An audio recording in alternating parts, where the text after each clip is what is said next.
I'm Liv, your emotionally exhausted, chronically online host, and every week we talk about life, relationships, internet chaos, bad decisions, awkward moments, and all the things that spiral way faster than they should. Welcome to This Escalated Quickly. Today, I agreed to be a stranger's plus one and then spent an entire dinner pretending to be a real couple. Spoiler, it did not go to plan. Okay, quick hook. I said yes to a DM that began, "Can you be my plus one?" and ended with me faking a relationship, lying about jobs I don't have, and taking 3 wrong phone calls in 1 hour. I promise you this is the episode where boundaries went on vacation and left me to explain our history. So here's the setup. A friend of a friend slid into my DMs at 4:30 p.m. on a Wednesday. The text was the exact amount of casual that reads like moral pressure. "My cousin's coming into town. My date bailed. Can you be my plus one? It'll be fine. Free dinner." Now, I have a PhD in saying yes to free food and a minor in social obligation, so I immediately started negotiating how much dessert we were allowed before moral compromise. I said yes. Why did I say yes? The logic was thrillingly dumb. Free meal, a pity save for a stranger, and the warm glow of helping someone out. Also, to be honest, I enjoy chaotic anecdotes more than personal safety sometimes. Classic mistake number 1. Before the event, I mentally wrote a script so I wouldn't collapse. Smile, be vaguely interested, call them my partner if anyone asks, and never volunteer details. Red flags flashed like a cheap app. He didn't send a photo, the event was at a loud restaurant, and he kept saying it'll be chill, which is code for this might be exactly the opposite. But I told myself, quote, "You love material for the podcast. Dangerous hobby. Dangerous confidence." 2 immediate internal monologues happened at once. You are making a story for listeners, and you are making a decision you will regret at 9 p.m. Arrival. I walk into the restaurant, and the first sign of disaster is a name I was supposed to remember, but did not. He introduced himself as Mark, and for entirely performative reasons, I called him Michael. Smooth. We sat at a table already loaded with bread and the exact amount of candlelight that screams forced intimacy. Small talk began. Where I work, hobbies.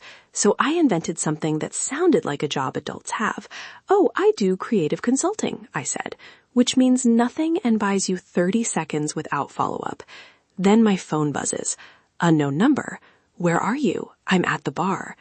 I fumble and say, "He's in the bathroom," which now commits me to an entire mental script about my imaginary partner's bladder habits. This is the point where one lie needs a second lie just to stay upright. The dinner is a masterclass in escalating fabrications. If you've ever told a little lie and watched it become a one-woman stage production, you know what I mean. I invented a job with buzzwords, creative consulting, digital strategy, brand identity, and he invented a job that sounded like it paid in size and conference calls. Conversation for both of us became an elaborate game of verbal Jenga. Someone asked about how long we'd been together, and I said a couple years, without realizing what a commitment that is. Now, every anecdote requires continuity. I had to remember where we met. I settled on a friend's auction night. So theatrical, very plausible, and totally fake. There was a moment, classic sitcom timing, where I dropped a fork, and the table fell silent, like I'd committed a felony. He looked at me with this sympathetic parent face. The waiter asked if everything was okay. I smiled and said, "He's clumsy," which, yes, implied partnerhood, and also implied a clumsier human than me existed, and that my moral center had surrendered to improv. The fork drop is important, because in that second my brain went 2 directions. 1, keep the lie alive to avoid humiliation. 2, maybe this is where you run for the door and save yourself from future wedding invites. I did neither. I stayed and kept layering the story. And then, the unexpected guest.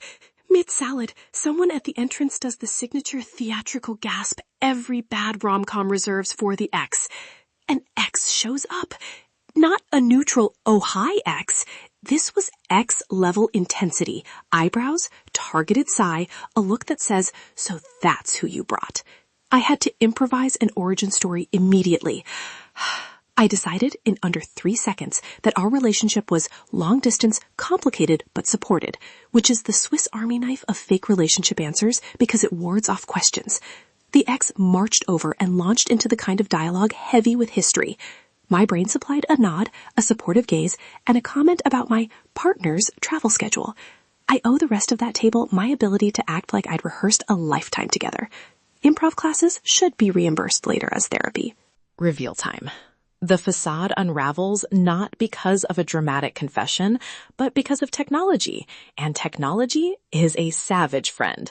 A phone rings with a ringtone I didn't recognize, and the caller ID announces itself as Mom. He answers, and in the loudest, saddest whisper you've ever heard, says, "No, Mom, I told you I'm with Michael." Pause. Of course he said Michael. Remember I had introduced him as Michael earlier? The voice from the bar is suddenly confused, and the ex looks like she's watching a badly scripted reality show. Then the second phone vibrates. It's the original DM person checking in. Is everything okay? My brain performs triage, and I blurt the truth like ripping off a Band-Aid. I confess, I am not his partner. I am the +1 he paid $18 in appetizers to keep him from sitting alone that night. Silence. Then laughter. Awkward. Then real. And a few people clapping like it was a performance piece. Regret hit me swiftly and impressively. Hot take. Fake +1 culture is peak performative adulthood. People throw boundaries out the window for convenience, free food, or the illusion of helping. My funny confession, I did it because I wanted a story to tell, and because I underestimated how much lying multiplies the emotional labor. I also felt a tiny rush at being convincing, and then immediately felt guilty about enjoying my own drama. Here's the actual takeaway. It's fine to help friends, but your default shouldn't be to perform emotional labor that risks being dishonest. Say no if you don't want to be in that mess. Or set one clear rule. No invented backstories, no introducing yourself as someone you're not. Boundaries are boring, but they save evenings. Recap real quick. I said yes to a DM for free food, built a tiny fictional relationship, navigated a fork drop, handled an ex, survived the technology-assisted reveal, and left with a great story and a slightly damaged sense of compassion. One practical tip, if you ever consider being someone's fake +1, agree on a script beforehand and a hard exit plan. Also consider whether you want to be the solution to someone's problem or a participant in their avoidant behavior. Personal boundary check. Do not let the desire for a story outweigh the reality of consequences. If this episode made you laugh, question humanity, or feel slightly better about your own life choices, then my job here is officially done. If you enjoyed the ridiculousness, please leave a review. Tell me your worst +1 story, or vote on whether I should be banned from accepting event invites in perpetuity. And hey, if you want more chaos, subscribe and share this episode with that friend who always says, "I can fix it." Stay chaotic. If today's episode made you laugh, question humanity, or feel slightly better about your own life choices, then my job here is officially done. Thanks for listening to This Escalated Quickly.